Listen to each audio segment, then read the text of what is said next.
और बात ये लिख लिया था ना।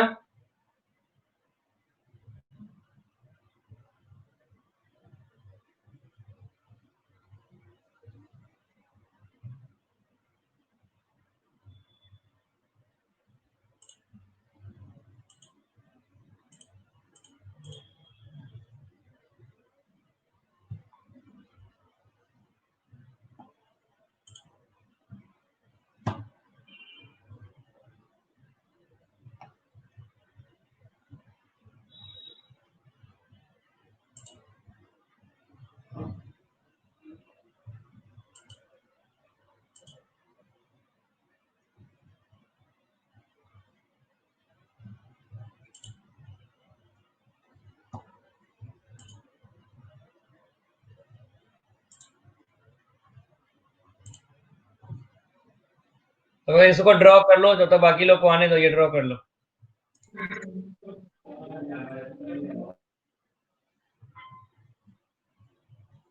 ये स्ट्रक्चर ड्रॉ कर लो जब तक बाकी लोग आते हैं।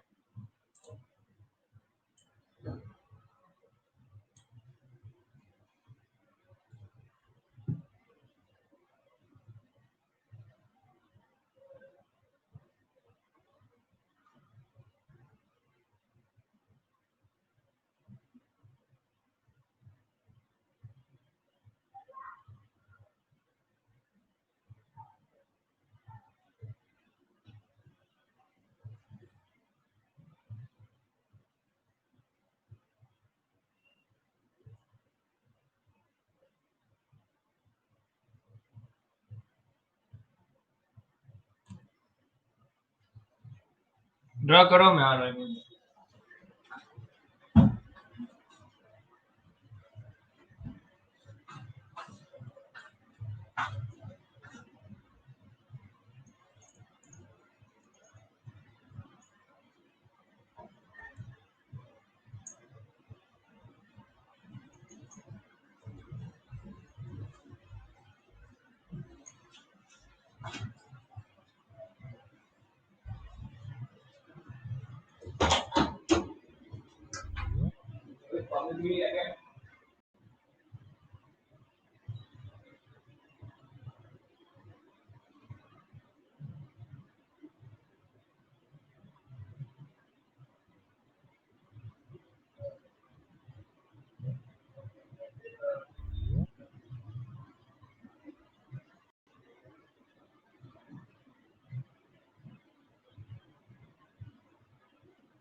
ये देखी डोनेशन देना पड़ेगा तो हम छोड़ रहे हैं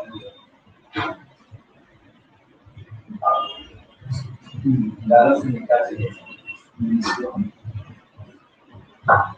दूध आ रहा और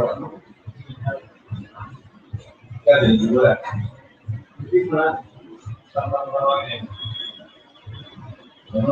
ऐसा मुझे पसंद है बनवा के तो किसी भी तरह आना तो कुछ लेके आना, खाने का सामान उठा बात है ये देखो और काजू में लेके आ रही तो मना कर दिया मैं तो बाहर का दिन में ही खा रहा। हाँ तेरे को बना के कुछ देना पड़ेगा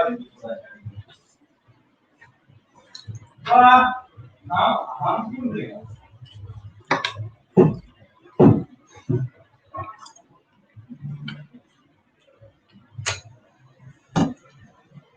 चलो शुरू करते हैं।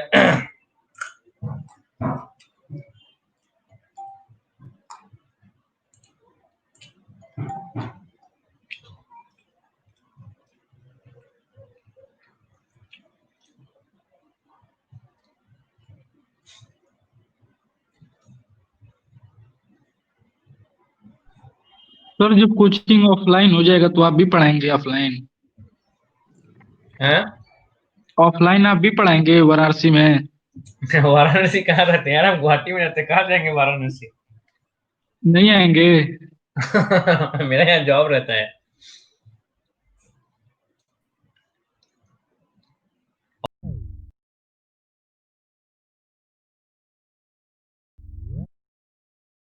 प्रभात कब से खुल रहा है ऑफलाइन? नहीं, ऑनलाइन और ऑफलाइन दोनों चलेगा तो मतलब मैम फोन की थी कोचिंग की। 9 तारीख से कह रही थी कि चलेगा। कब से खुल रहा है तुम्हारा ऑफलाइन तुम लोग का? 9 तारीख से सर। 9 तारीख, आज तो 7 तारीख हो ही गया।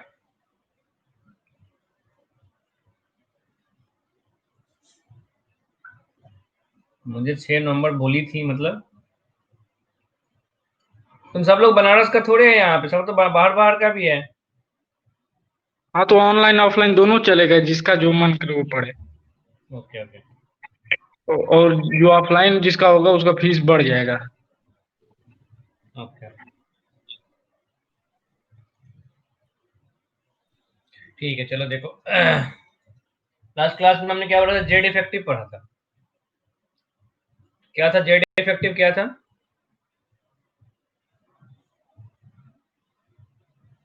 बोलो। जेड इफेक्टिव क्या था? सर वही मतलब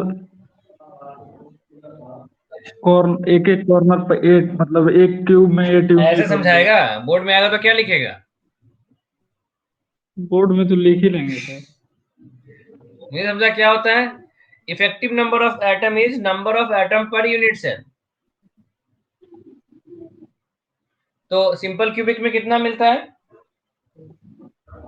8, 1/8। सिंपल क्यूबिक में एक एक कॉर्नर मिलता पर। है। 1/8 × 8। बॉडी सेंटर्ड में कितना मिलता है?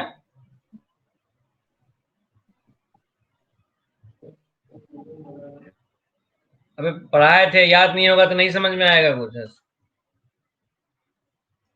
दो होता है। और फेस सेंटर्ड क्यूबिक में 4। 4 होता है। ठीक है, और एंड सेंटर्ड में? ये कहाँ बताए थे? एंड सेंटर में कहाँ कहाँ पे पार्टिकल था?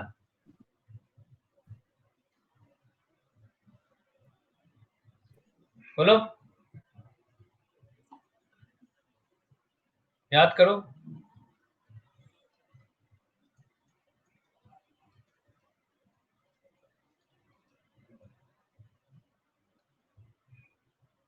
कॉर्नर पर और दो अपोजिट फेस पर, लॉन्गेस्ट एक्सिस में। कॉर्नर पर अपोजिट फेस पे, तो फेस का कंट्रीब्यूशन कितना होता है?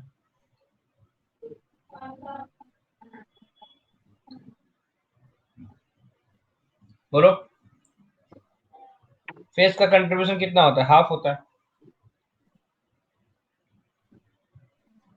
चलो टॉपिक लिखो, relation between atomic radius.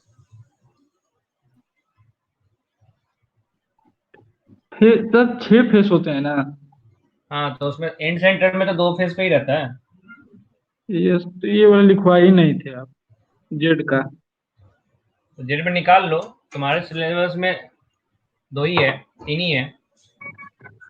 Z के। हम्म।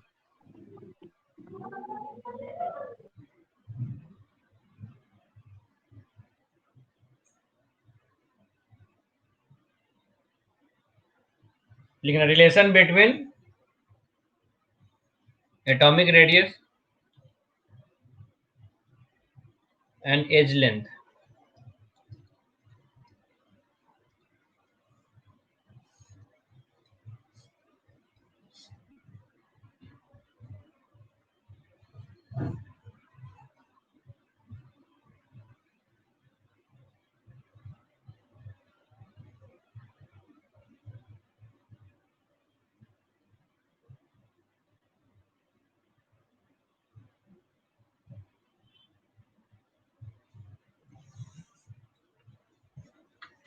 एक मिनट रुको, मैं मारे।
अब देखो सबसे पहला जो रिलेशन है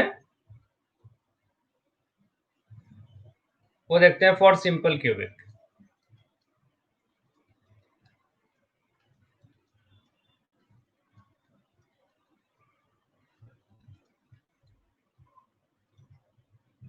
अब देखो सिंपल क्यूबिक के केस में पार्टिकल कहां कहां पे था?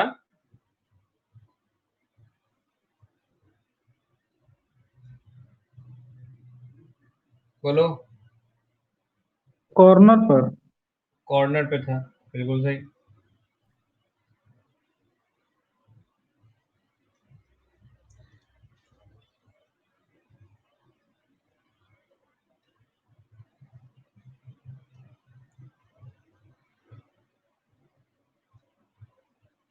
सर ये बोर्ड में ही है इस चैप्टर। बोर्ड में नहीं आएगा। अब देखो यहाँ पे है, यहाँ पे है, यहाँ पे है, यहाँ पे।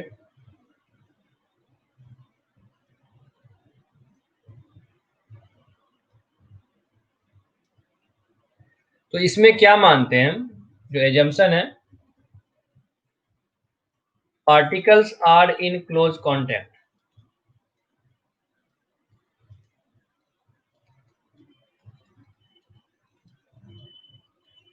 Particles are in close contact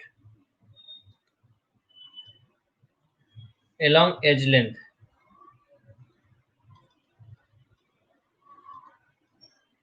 ठीक है, मान लो ये 1 पे 1 2 3 4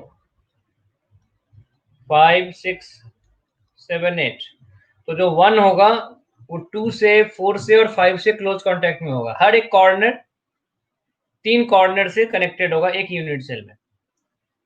1 जो होगा किसके साथ होगा? 2 के साथ होगा, 4 के साथ होगा और 5 के साथ होगा। वैसे ही कोई बोलेगा 3 किसके साथ होगा?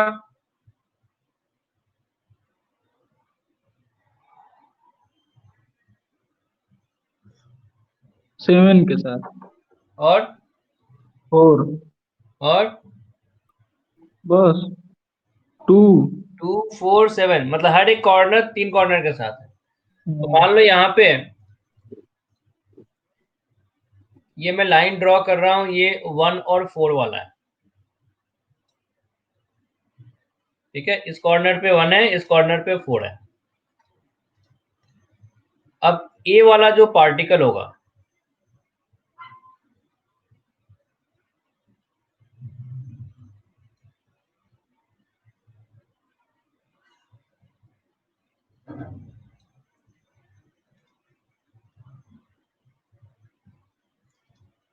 तो यहाँ पे ये आपका ये 1 वाला है और ये मैं 4 वाला मान रहा हूं। तो 1 और 4 पे जो पार्टिकल्स है वो क्लोज कांटेक्ट में होगा। तो ये हो गया एक स्फीयर आर, दूसरा हो गया आर, और ये जो टोटल डिस्टेंस है वो कितना है? ये जो टोटल डिस्टेंस है ए। ए।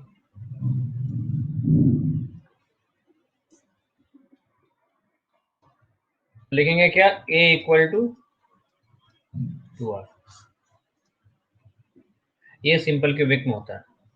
लिखो, ये रिलेशन लिखो।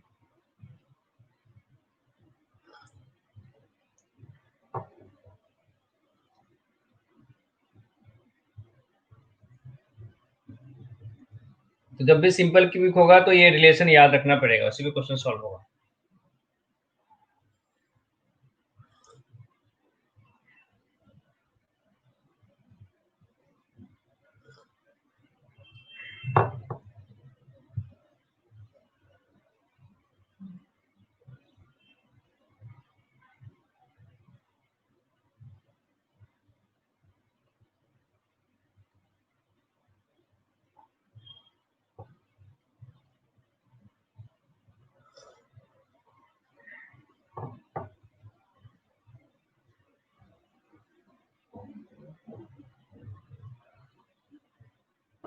तो ये दोनों सर्किट को चिपका क्यों दिए हैं? तो दूर दूर है ना।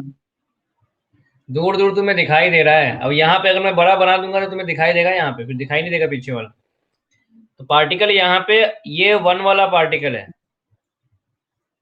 एकदम सर आपस में चिपके रहते हैं। सारे पार्टिकल चिपके रहते हैं। मतलब ये कैसा दिखेगा,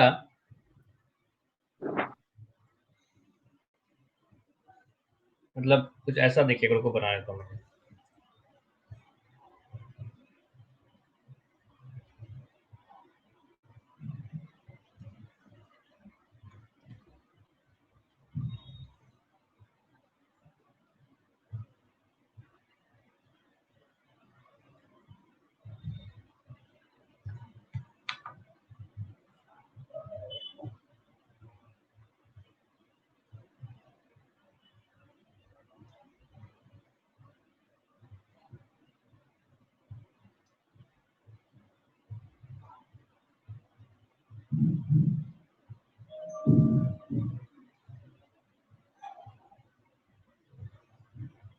ऐसा रहता है।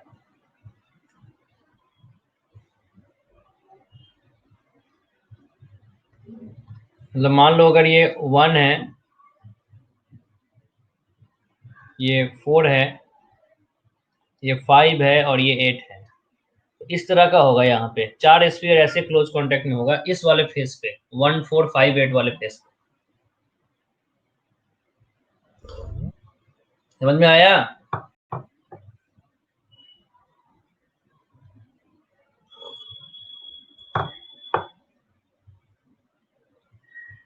चलिए नोट डाउन करो।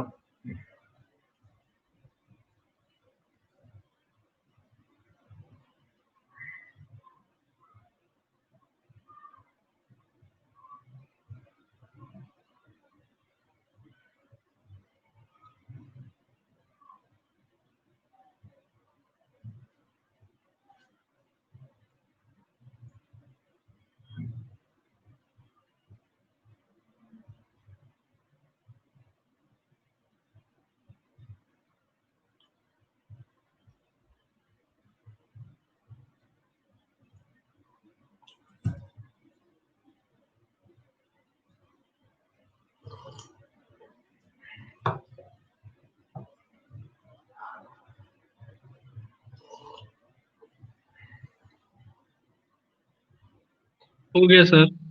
हम्म।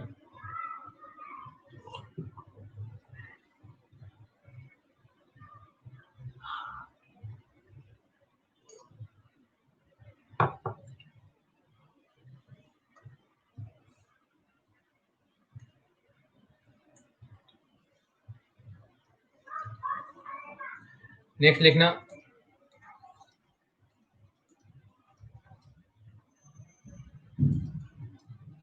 For BCC.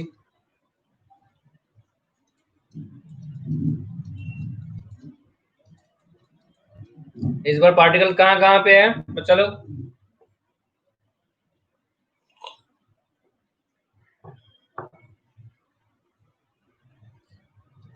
कॉर्नर पे होता है और बॉडी सेंटर पे होता है। तो particles are in close contact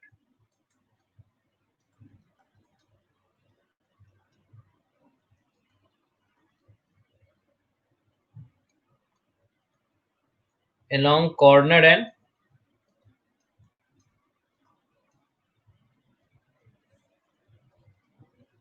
body center.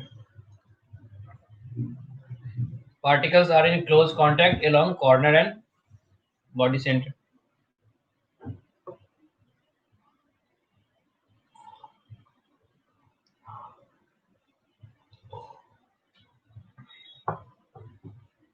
BCC का क्या होगा? Body centre. Body centre cubic, मतलब यहाँ पे अगर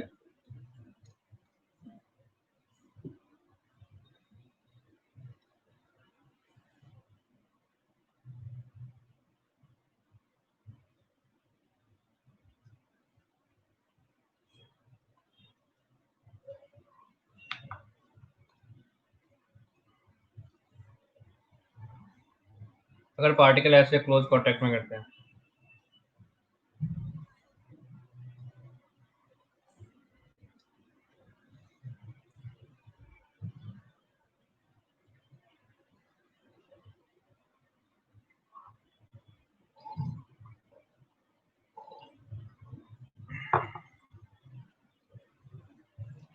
तो यहाँ पे पार्टिकल यहाँ पे है,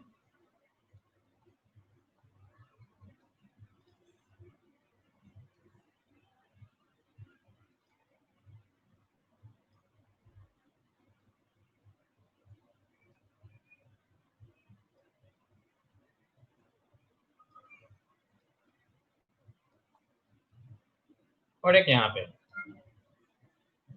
तो ये कौन हो गया, बॉडी सेंटर। तो यहाँ पे पार्टिकल जो क्लोज कांटेक्ट में होगा वो कैसे मिलेगा, यहाँ से लेके यहाँ तक।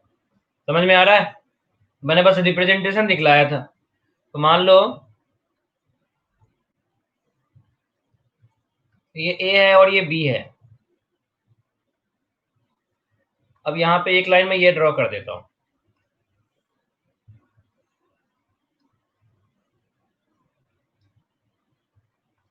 अब मुझे ये बताओ, ये डिस्टेंस ए है, ये डिस्टेंस ए है, ये डिस्टेंस ए है, तो ये कितना होगा। मान लो यहाँ पे बी है, यहाँ पे सी है, तो A B is equal to क्या लिखेंगे, A√2 square root of a square plus a square. A√2 ही तो होगा। √2a हो गया। तो ये वाला डिस्टेंस हो गया तुम्हारा √2a, और ये डिस्टेंस है ए। अच्छा यहाँ पे डी कर देते हैं, चलो। तो अगर कोई यहाँ पे डी लिखेगा तो एडी क्या होगा बताओ।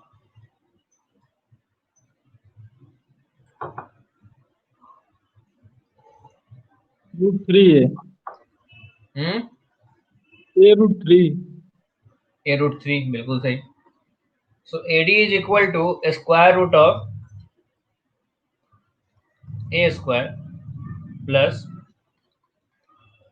Square root of 2a square, that is √3।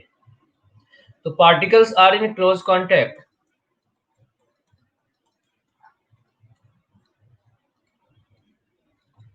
particles are in close contact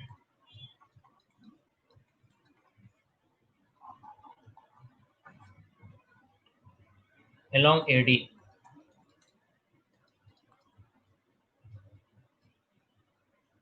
that is AD is equal to √3a। अब देखो AD यहाँ पे मैं ड्रॉ करता हूं,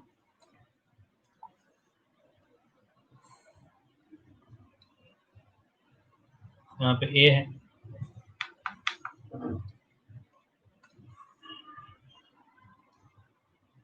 यहाँ पे D है।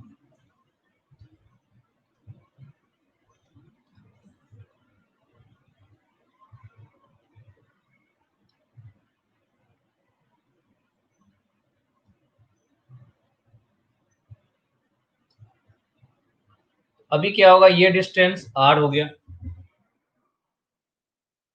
ये डिस्टेंस भी r हो गया, ये डिस्टेंस भी r हो गया, और ये डिस्टेंस भी r हो गया। एक स्फीयर एक यहाँ बॉडी सेंटर पे है ये वाला, तो ये तो पूरा का पूरा बीच में आ गया ना। Yes sir. तो उसका पूरा 2r आ गया, बाकी a का r डिस्टेंस और d का r डिस्टेंस, तो क्या लेंगे, √3a इक्वल टू 4r। तो इसे फोर पूरा r equal to √3a by 4, ये रिलेशन आपको याद रखना है। बोलो। सर 4R कैसे होगा।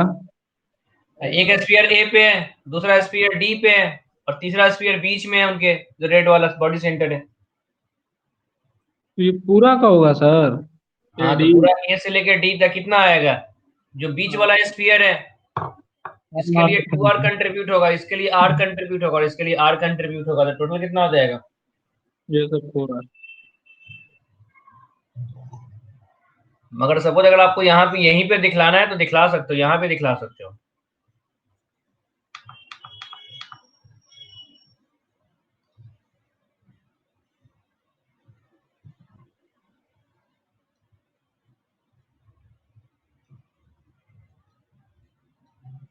यहाँ पे दिखला देता हूँ आपको, देखो।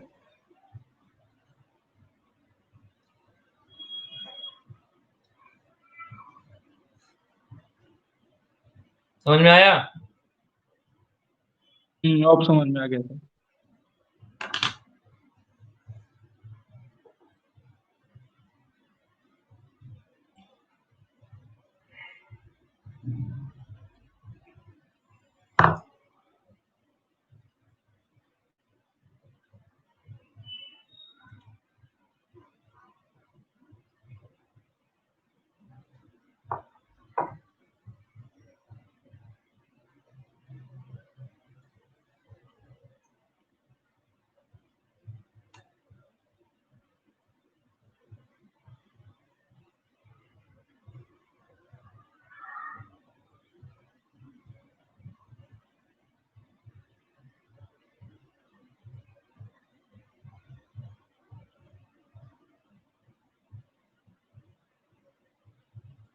देख ए बी जो है तेरा वो क्या है, अगर ट्रायंगल एबीसी लेते हो, ठीक है, अगर ट्रायंगल एबीसी लिया है, यहाँ पे ए है, यहाँ पे बी है और यहाँ पे सी है, तो ये तुम्हारा क्या हो गया, राइट एंगल ट्रायंगल हो गया। उसमें ए बी तुम्हारा हाइपोटेनस है, बीसी तुम्हारा बेस है और एसी तुम्हारा परपेंडिकुलर है। तो हाइपोटेनस क्या होता है, square root of sum of square of base and perpendicular, that is AC square plus BC square. Square root जो होगा वही तुम्हारा क्या होगा, हाइपोटेनस होगा।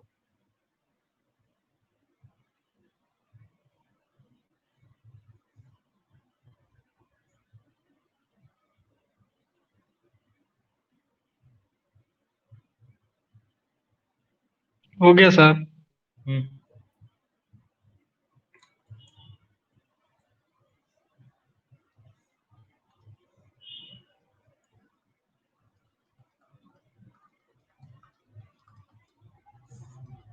In FCC,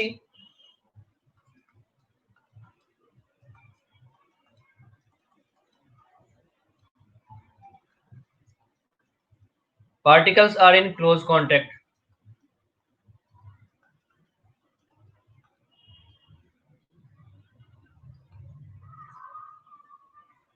Particles are in close contact along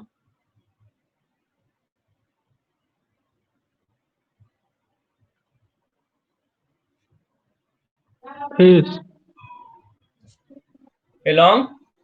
phase diagonal. Face कल test है ना, कल तो शायद टेस्ट है।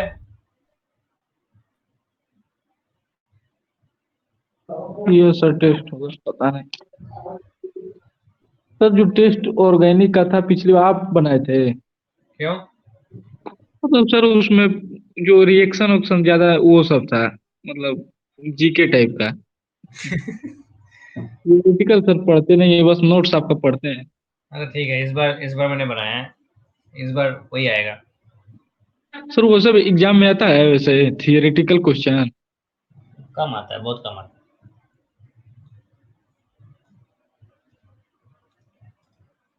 है। इतना हड़बड़ी में पेपर बनता है ना।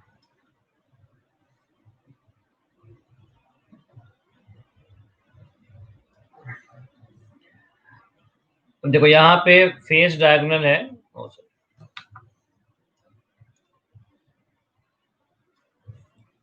ऑफिस में कांटेक्ट कीजिए मुझे, मैं वहां पर नहीं रहता, मुझे वहां का कोई हालचाल नहीं पता।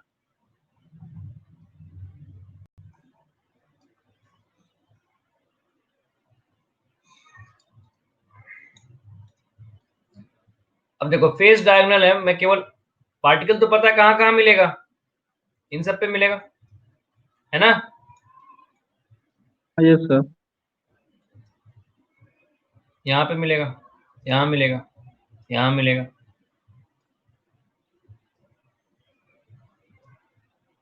यहाँ मिलेगा। तो सपोज मैं यहाँ से इसको कनेक्ट करके दिखाता हूँ, ये जो फेस डायगोनल है, तो यहाँ से लेके यहाँ क्लोज कांटेक्ट में होगा। आप इस फेस डायगोनल को देख रहे हो तो यहाँ पे हो सकता है। लास्ट क्लास में मैंने आपको बताया था कितना फेस डायगोनल होता है, जितना फेस है उतना डबल कर लो।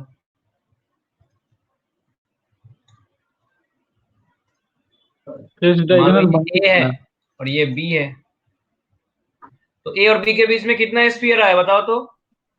5 नहीं 3। 3 आया। उसमें ये वाला बीच वाला तो चलो बीच में पूरा आ गया, तो उसका कितना रेडियस कंट्री काउंट होगा? Double 2R। 2R। और A और B का कितना काउंट होगा? RR। RR। और अभी आपको बताया था AB कितना होगा? √2A। √2 है, बिकॉज ये A और ये A है। तो यहाँ पे क्या लिखेंगे, 4R इक्वल टू √2A लिख सकते हैं। Yes sir.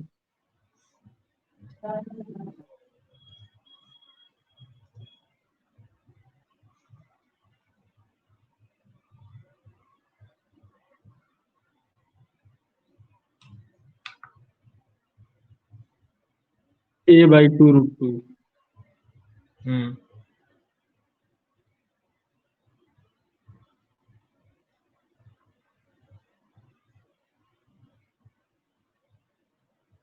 बीच वाला कुछ ज्यादा ही बड़ा बन गया।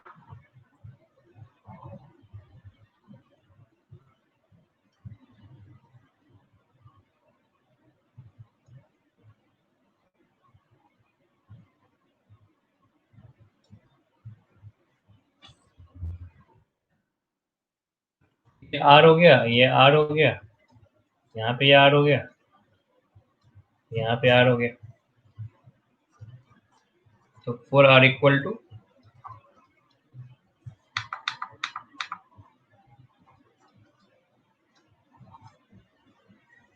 √2। ये रिलेशन हमें याद रखना पड़ेगा।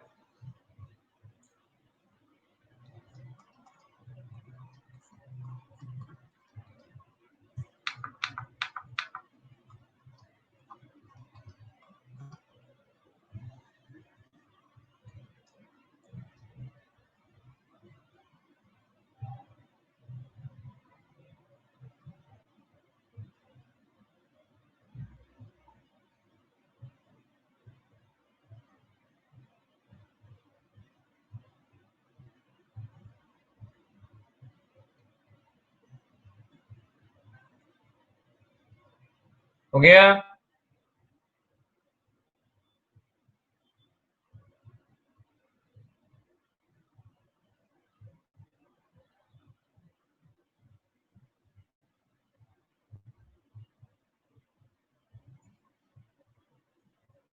ठीक है,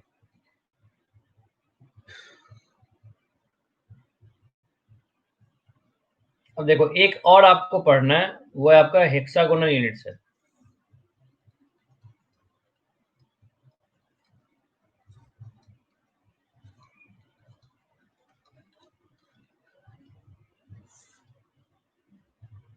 So in hexagonal unit cell,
नहीं अभी मैं कुछ बोल नहीं रहा हूँ।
इस चैप्टर में नहीं, ड्रॉ करने में बहुत समय बर्बाद।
इस तरह का स्ट्रक्चर बनता है हेक्सागोनल यूनिट सेल में। 1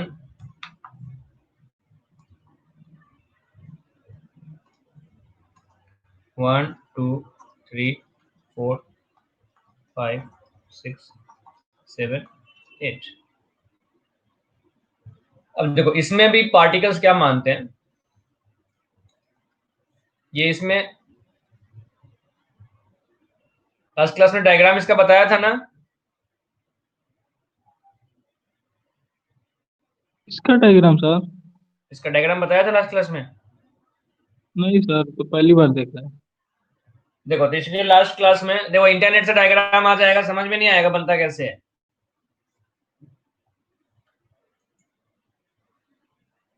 वो तो बुक से डायग्राम मिल जाएगा, कोई दिक्कत नहीं है। वो बुक से डायग्राम देखने के बाद ये समझ में नहीं आया कि बनता कैसे है। अब देखो यहाँ पे हेक्सागोनल वाला आपने एक पॉइंट लिखा था, मैंने यूनिट सेल पैरामीटर बताया था।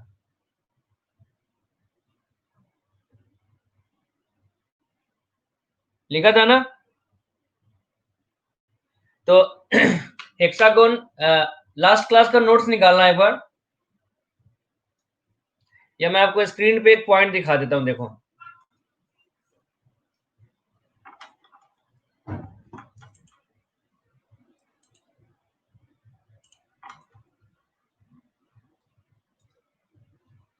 ये देखो, ये वाला डायग्राम आपने लिखा था लास्ट क्लास में, यूनिट सेल पैरामीटर। इसमें एक बार हेक्सागोनल देखो क्या होता है।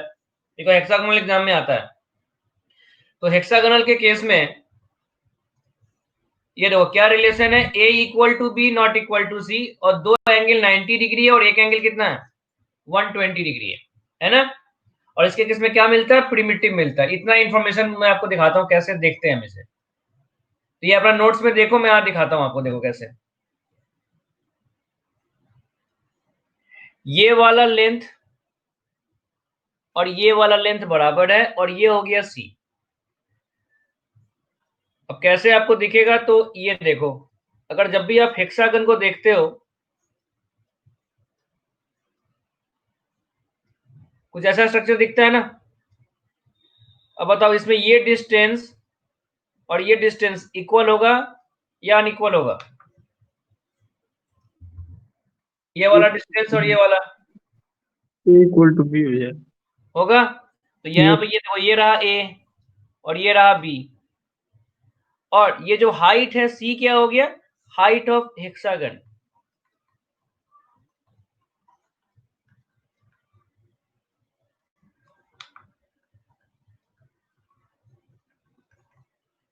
तो ए इक्वल टू बी हो गया, नॉट इक्वल टू सी हुआ। अच्छा, दो एंगल था 90 डिग्री। अब ये बताओ, ये लाइन जो सी जो है वो परपेंडिकुलर है ए और बी पे। सी वाला लाइन जो है, ब्लैक वाला लाइन जो है, इन दो लाइन पे परपेंडिकुलर है नहीं है? सर ए पर कहाँ है? अरे बी पर। ये रहा ब्लू वाला लाइन जो है ए है। ये सर। तो इस लाइन पे ये ब्लैक वाला लाइन जिसपे सी लिखा है मैंने, ये वाला, हाँ है। ये परपेंडिकुलर है ना? ये सर। तो अगर कोई बोलेगा ये एंगल कितना होगा, तो क्या लिखेंगे? 90 डिग्री लिखेंगे। ये सर। ये एंगल कितना होगा? 90 डिग्री होगा। अब बताओ ये वाला एंगल कितना होगा?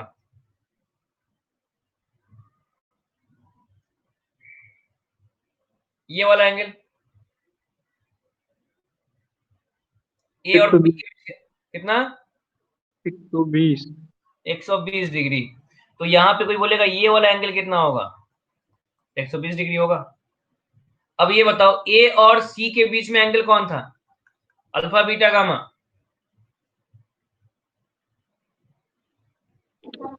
अल्फा सर ए और सी अल्फा के था बीच ए में और है। बी के बीच में, ये सर। बीटा था ए और सी के बीच में, ये सर। गामा था ए और बी के बीच में। हाँ ए और बी के ए और बीच, सी के 120 बीच में वाला क्या गामा आएगा? है। बीटा कितना आ गया? 90 डिग्री आया। ये बी सर। और सी के बीच में क्या आएगा? अल्फा 90 डिग्री आया। और ए एंड सी के बीच में, सॉरी ए एंड बी के बीच में कौन आया? गामा। और वो कितना आया? 120 डिग्री आया। एक बार जरा इसको नोट डाउन करो, फिर मैं इसका रिलेशन बताता हूँ, कैसे रिलेशन यहाँ देखते हैं। लिखो।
हो गया? ये सर।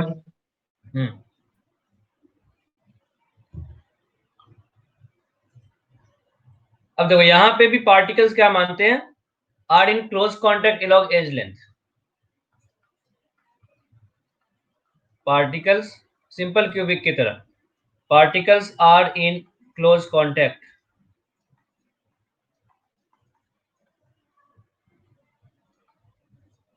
along edge length.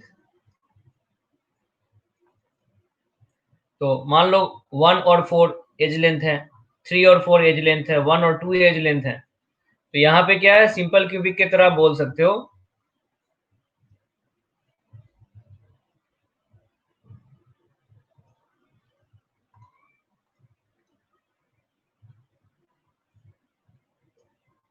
तो ये डिस्टेंस आपका ए हो गया।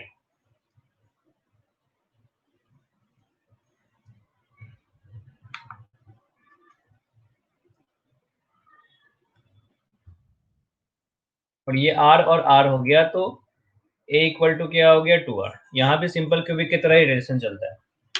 और अभी इसी रिलेशन से हम निकालेंगे पैकिंग फ्रैक्शन। उसके पहले कुछ क्वेश्चंस करते हैं। लिखो, फिर मैं क्वेश्चंस कराता हूँ। आर नहीं बताए हैं। क्या? आर इक्वल टू a/2 होगा।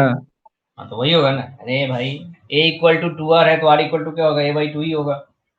नहीं सर, मतलब सर इसका तो मतलब बीच वाला जो है टू, 2 नंबर पर जो है हाँ ये भी ए होगा। हाँ, तो 1 और 2 कौन है? ए ही है ना। ये भी ए है, ये भी ए है, ये भी ए है, ये भी ए है, बस हाइट अलग है। तो हाइट से कुछ अलग नहीं होगा सर उसमें। तो हाइट है ना, हाइट में थोड़ी स्फीयर, हाइट वाले में यहाँ पे एक और लेयर बीच में आएगा, उसमें क्लोज कांटेक्ट नहीं होता। ये सर मतलब 2 और 7 जो है सर्किल, इन दोनों में रिलेशन निकालना रहेगा तो 2 और 7, 2 और 4, 7 7।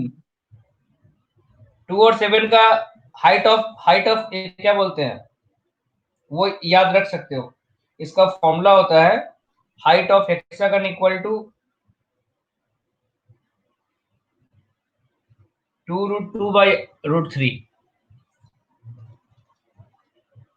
2√2/√3r।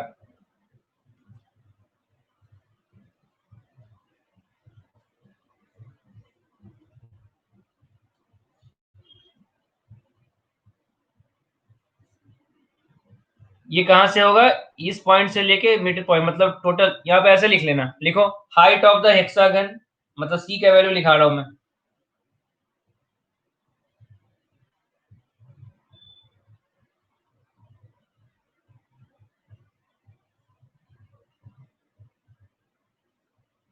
Height of hexagon is equal to, इसका डबल करना पड़ेगा हमें, 4√3/r। और अगर ए के टर्म्स में लिखोगे तो इसी को लिख सकते थे, यहाँ पे आर की जगह पे ए लिख लो।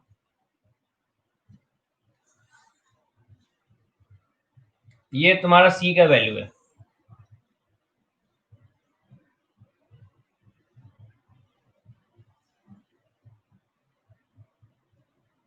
देखो, इसको प्रूफ करने के लिए, और सर आर की वैल्यू निकालनी रहेगी तो ये सी में ही मतलब होगा। हाँ सी मतलब यहाँ पे एज लेंथ है, आर के वैल्यू निकालना है तो एज लेंथ दिया होगा, ए से तुम आर निकाल लोगे। अगर कभी वॉल्यूम निकालना पड़ा तो वहां पे मुझे फॉर्मूला का जरूरत पड़ेगा, अभी जरूरत पड़ेगा इसका, देखो थोड़ी देर में जरूरत पड़ेगा इसका। लिख लिए? चलो कुछ क्वेश्चन करते हैं। ये तो लिख ले।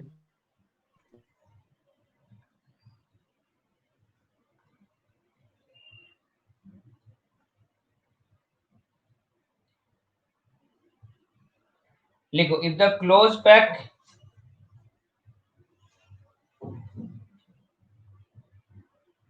एक मिनट रुक जाओ, क्वेश्चन निकालने दो मुझे।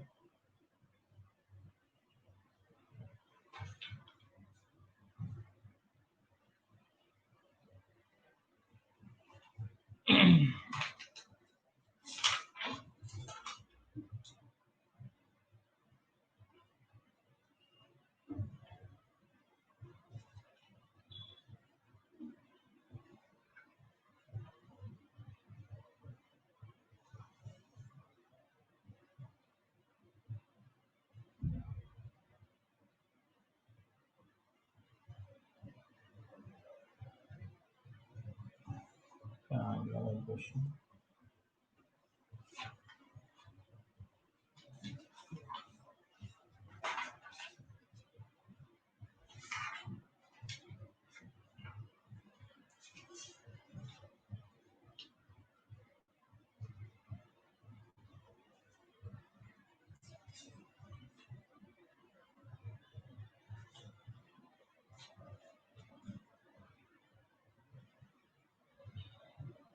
लिखो, if the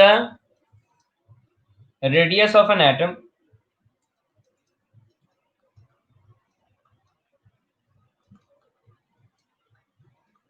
if the radius of an atom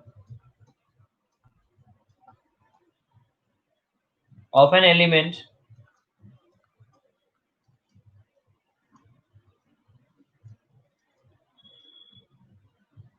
is 75 picometer.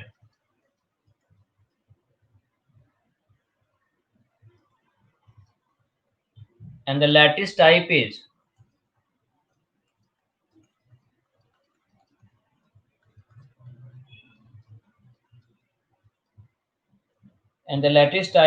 body centered cubic.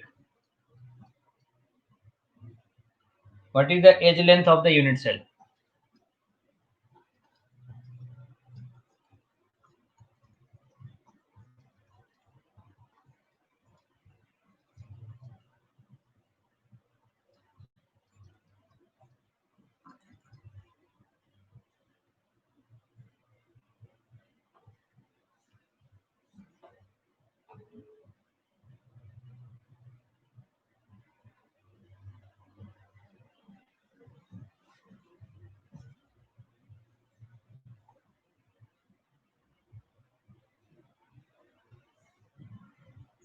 बोलो, बिल्कुल आसान क्वेश्चन है।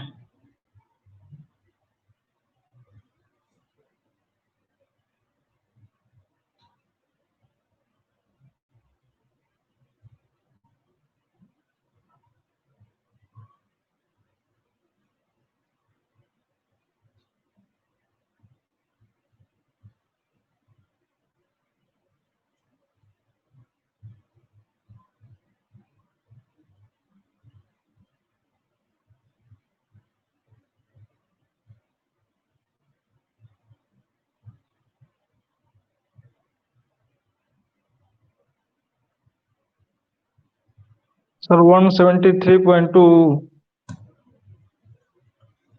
देखते हैं। एज लेंथ पूछा, ए का फॉर्मूला क्या होगा यहाँ पे? 4r/√3। 4r/√3। आर दिया हुआ है 75, ये दिया ना, रेडियस दिया है 75, मतलब कितना हो जाएगा? 300/√3, मतलब कितना हो जाएगा ये? 100√3, तो 173.2। ये समझ में आ रहा है ना? इसको √3 से मल्टीप्लाई कर दे तो ये 100 टाइम्स चला जाएगा।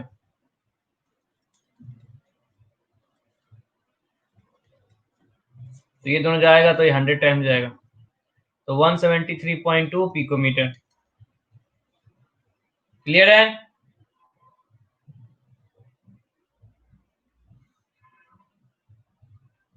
सबका हो गया? अब चलो देखो, ऐसा ही एक सिंपल क्वेश्चन देता हूं, उसमें बस लैंग्वेज थोड़ा सा चेंज होगा।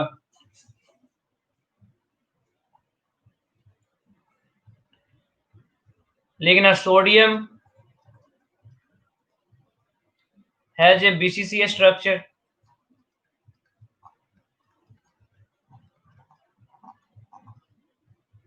with nearest neighbor distance.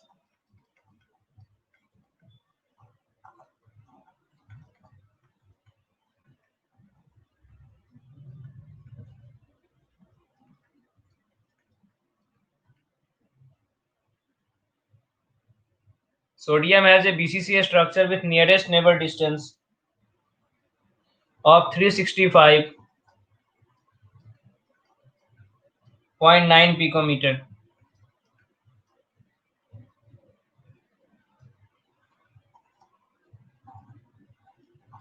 Calculate edge length.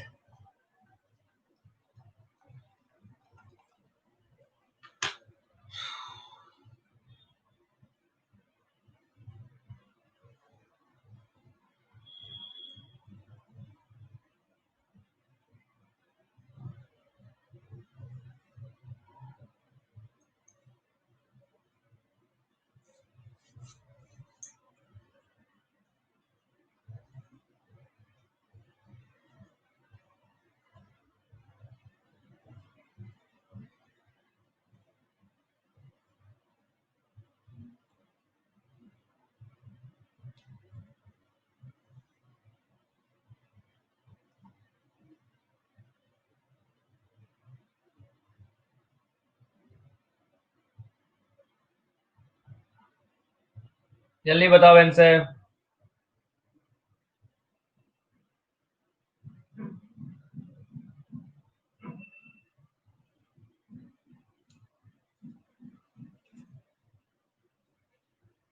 आया किसी का आंसर?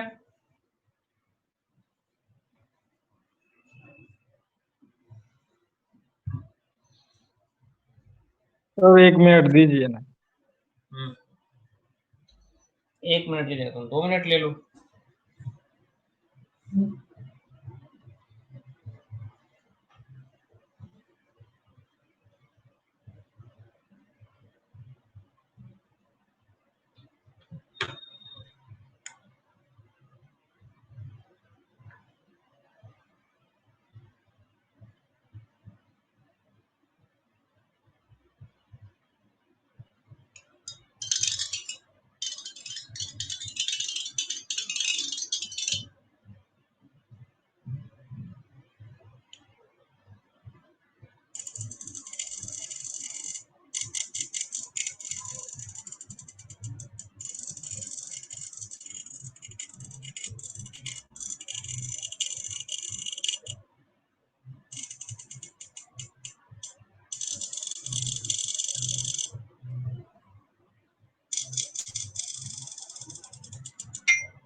Sir 46.46/4.89 into 6.02। किया क्या है वो बताओ। इसका मतलब क्या हुआ नियरेस्ट नेबर डिस्टेंस का? और उसको पहले पिकोमीटर को चेंज कर लेंगे उसको 3 अरे ये बताओ इसका मतलब क्या हुआ बच्चा लोग, बाकी लोग का इसका मतलब क्या मतलब है, समझ में आया? ये बताओ नियरेस्ट नेबर का मतलब क्या हुआ। डेंसिटी।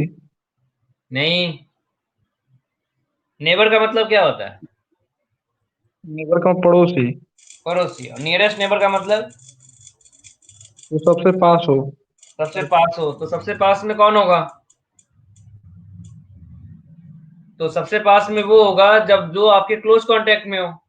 तो हमेशा सॉलिड स्टेट में क्या मानते हैं, जो भी नियरेस्ट नेबर होगा उनके बीच में डिस्टेंस कितना होगा? हमेशा 2r होगा। तो बोलेंगे these two particles are nearest neighbour.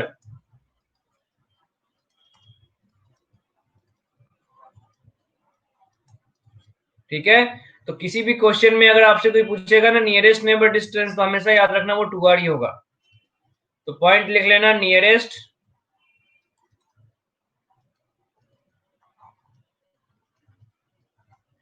Neighbour distance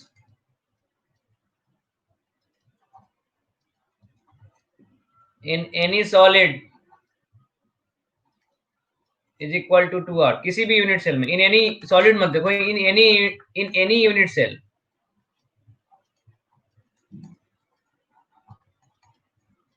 is equal to 2r।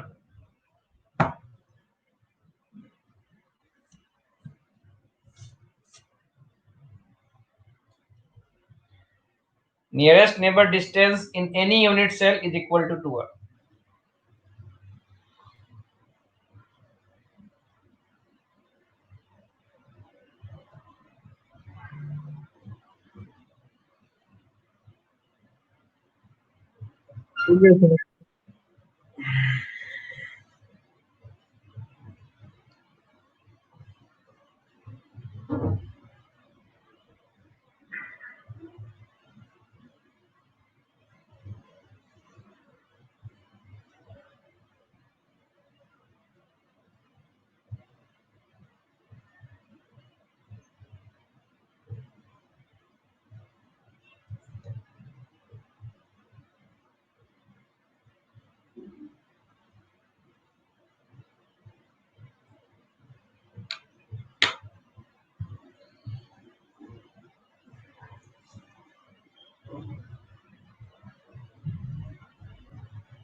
समझ में आया क्वेश्चन? अब तो दिखा हुआ नियरेस्ट नेबर दिया हुआ है, मतलब 2r दिया हुआ है। 2r इक्वल टू कितना दिया हुआ है? 365.9 पिकोमीटर।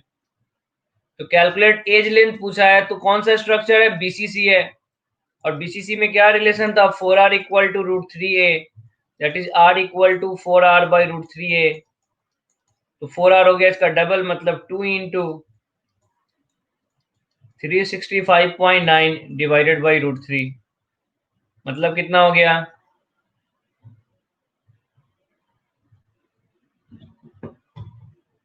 कितना हो गया बच्चा लोग,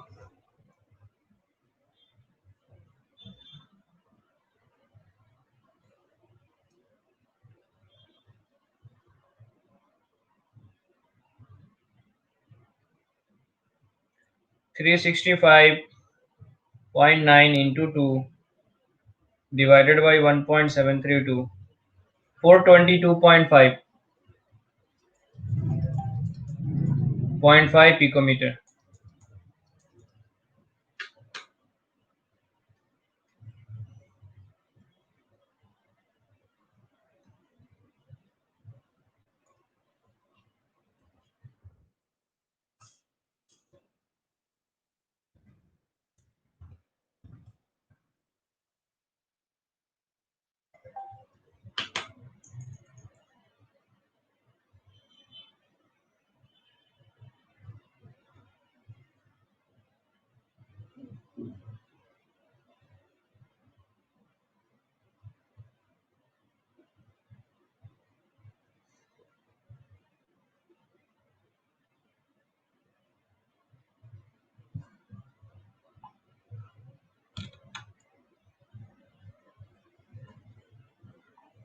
सर जो सबसे पास होगा उसका 2r होगा, और जो वो सबसे दूर हमेशा, होगा उस दूर का कोई कोई फिक्स रिलेशन नहीं है, दूर का कुछ भी हो सकता है, लेकिन जो क्लोजेस्ट होगा, नियरेस्ट नेबर होगा, क्लोजेस्ट स्फीयर होगा, वो हमेशा 2r पे ही होगा।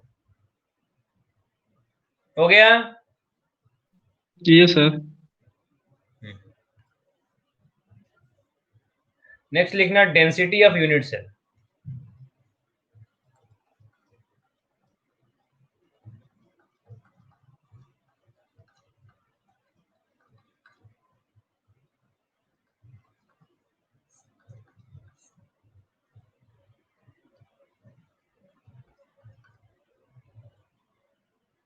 डेंसिटी ऑफ यूनिट सेल, इसको हम रो से लिखते हैं। बोलो, डेंसिटी ऑफ यूनिट सेल क्या होगा, mass by volume.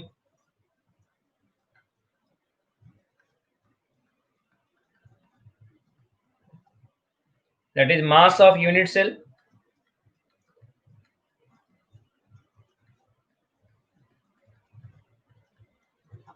by volume of unit cell।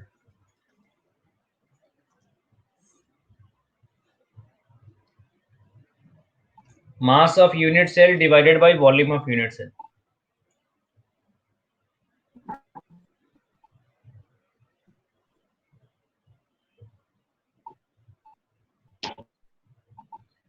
और मास ऑफ यूनिट सेल क्या हुआ, तो Z इंटू एम। अब एक यूनिट सेल में ऐसा लिख सकते हो यहां पे आप, number of particle per unit cell into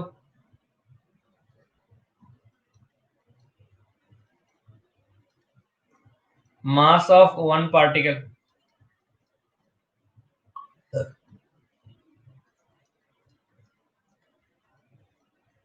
divided by volume of unit cell।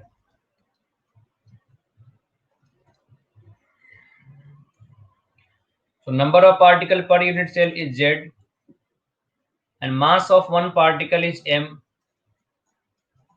divided by Na and volume of unit cell क्या होता है, AQ। तो इस तरह से आप Z कैलकुलेट कर सकते हो।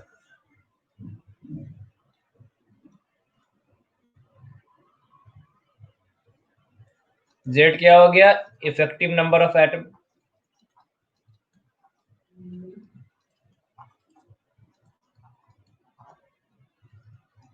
M is molar mass,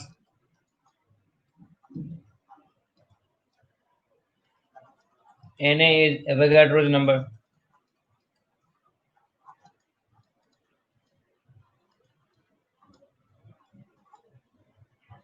and A is edge length. ये फॉर्मूला किसके लिए काम करेगा? तो ये क्यूबिक सिस्टम के लिए काम करेगा।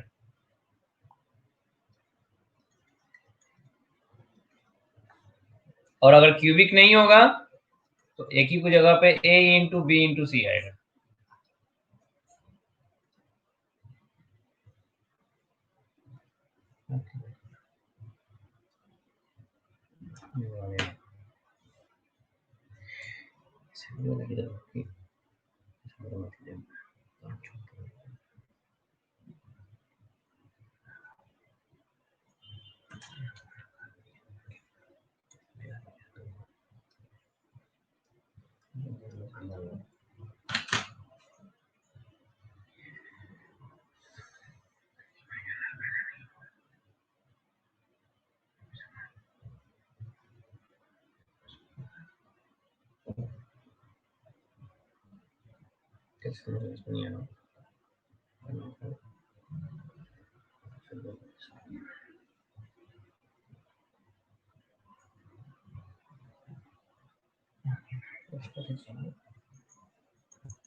हो गया सर।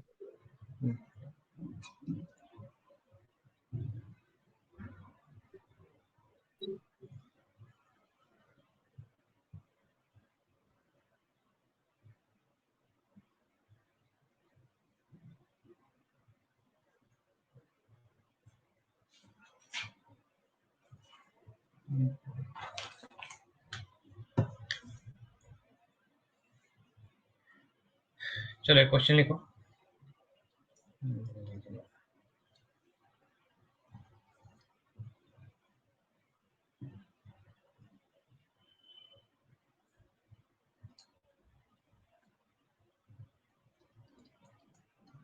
मैं क्वेश्चन लिख रहा हूँ, स्क्रीन से लिख लीजिए।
लिखो, क्वेश्चन लिखना।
हो गया? क्वेश्चन बताओ, आंसर बताओ इसका।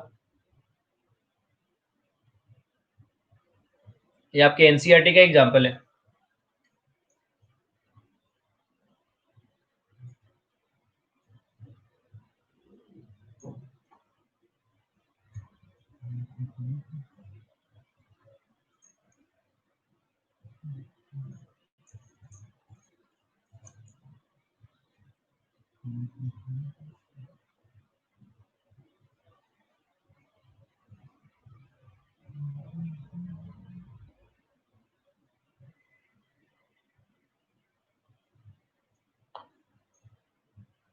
फॉर्मूला समझ में आ रहा है ना, क्या यूज करना है?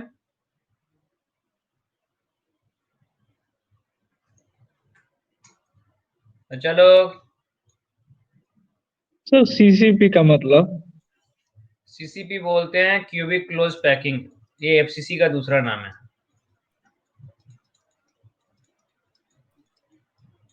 Cubic close packing.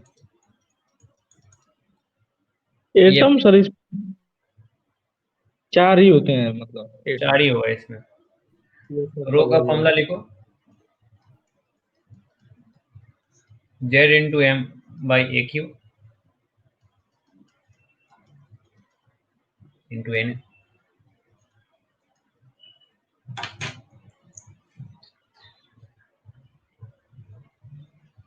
सर 10.5। कितना आएगा? 10.5। सही है। बाकी लोग का आया? जेड कितना पुट किया? 4। Yes sir. एम कितना हो गया? 108 yes, sir. Divided by 6 into 10⁻23 into N A कितना हो गया? 6 इंटू 10⁻23।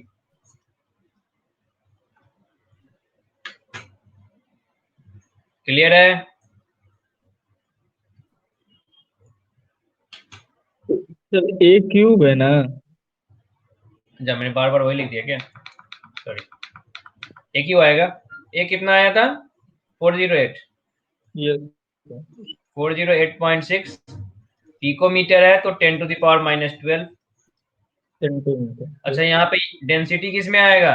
एमएल में आएगा। तो एक काम करना पड़ेगा, इसको सेंटीमीटर में रखो ताकि ग्राम पर एमएल में आए। अगर डेंसिटी ग्राम पर एमएल में चाहिए तो ये 12 मत लिखना, यहाँ पे 12 के साथ ग्राम पर सेंटीमीटर क्यूब में आएगा। क्यूब में आएगा, तो इसको 1000 से मल्टीप्लाई कर लो तो क्यूब लिखा रहा है। मीटर, सॉरी मीटर है तो एम में से gram ten to the power 2 पर होगा। ना होगा। 2 होगा।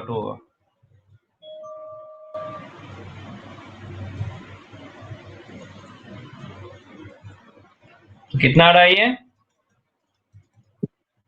10.5।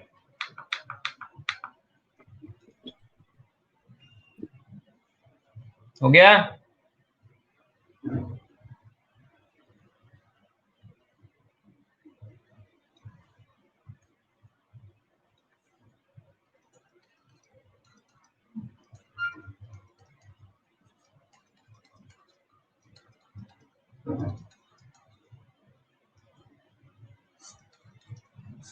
नेक्स्ट लिखो पैकिंग फ्रैक्शन।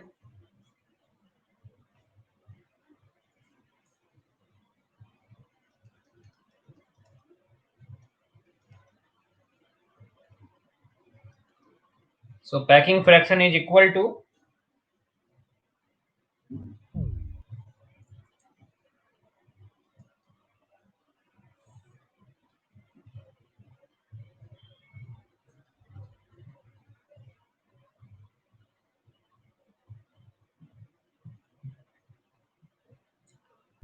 देखो पैकिंग फ्रैक्शन का मतलब क्या होता है? Fraction of volume.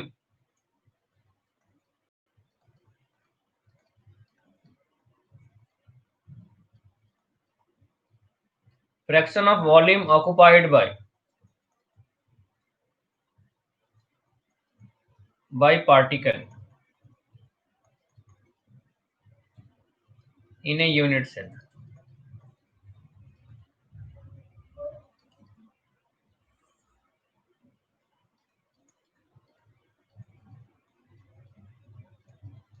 that is volume occupied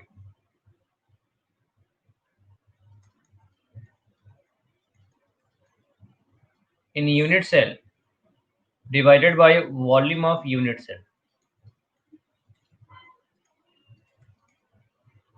अच्छा, एक पार्टिकल कितना वॉल्यूम ऑक्युपाई करेगा बच्चा लोग? स्फीयर का वॉल्यूम सारे पार्टिकल स्फेरिकल है ना, तो एक पार्टिकल का वॉल्यूम कितना होगा? 4/3 पाई आर क्यू होगा. तो volume occupied in unit cell so equal to volume of one particle into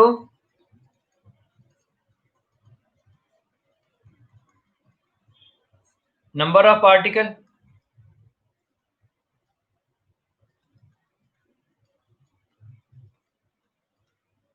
divided by volume of unit cell.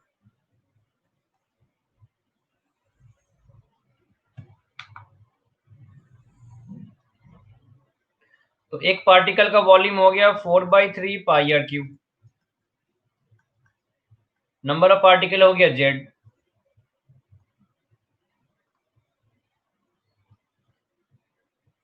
Divided by volume of unit cell is AQ.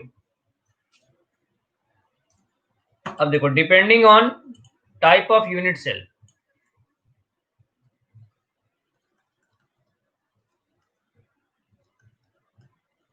in case of simple cubic structure,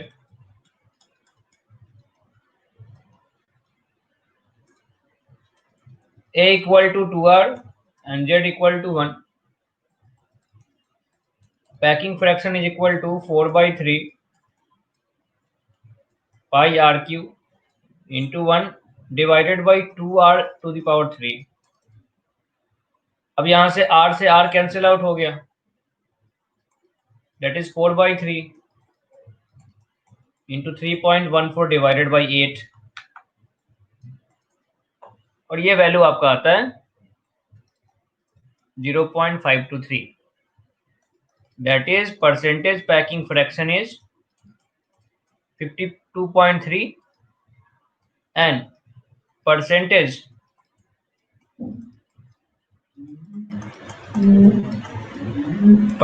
void fraction is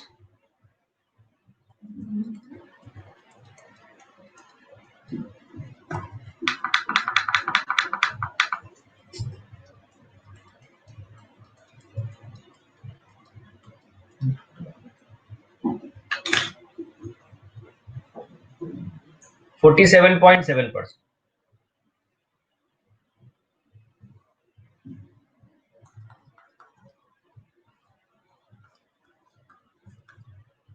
In case of BCC, relations of 4R equal to √3A and Z equal to 2. तो मैं directly value लिखता हूं, सब कुछ तो same ही आएगा. Packing fraction is equal to 0.68 and void fraction equal to 0.32.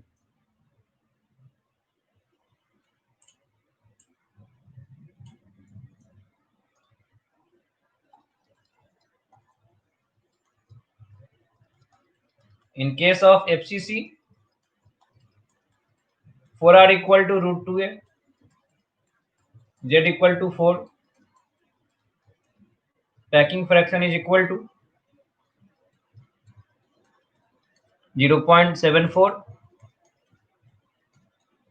and void fraction is 0.26.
Packing fraction है। बोलो।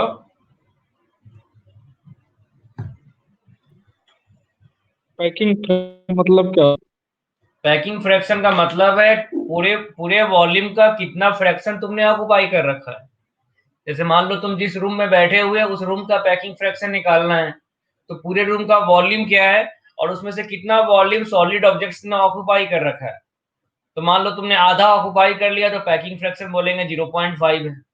30% ऑक्युपाई करोगे तो बोलेंगे 0.3 है। So fraction of volume occupied by particles in a unit cell. ये सब समझ में आया।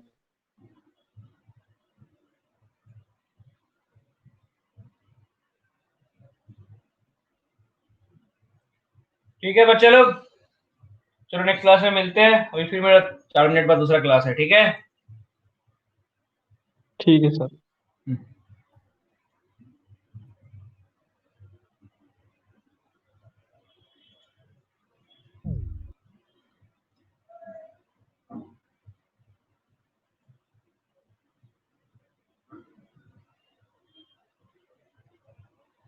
थैंक यू, बाय बाय बच्चे लोग।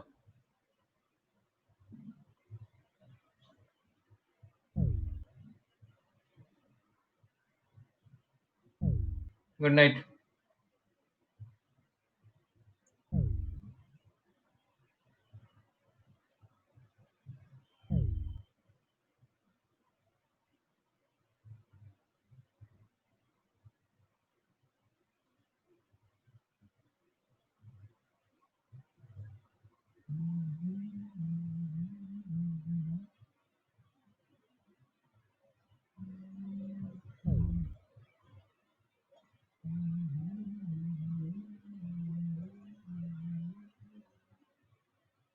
गुड इवनिंग अभिषेक।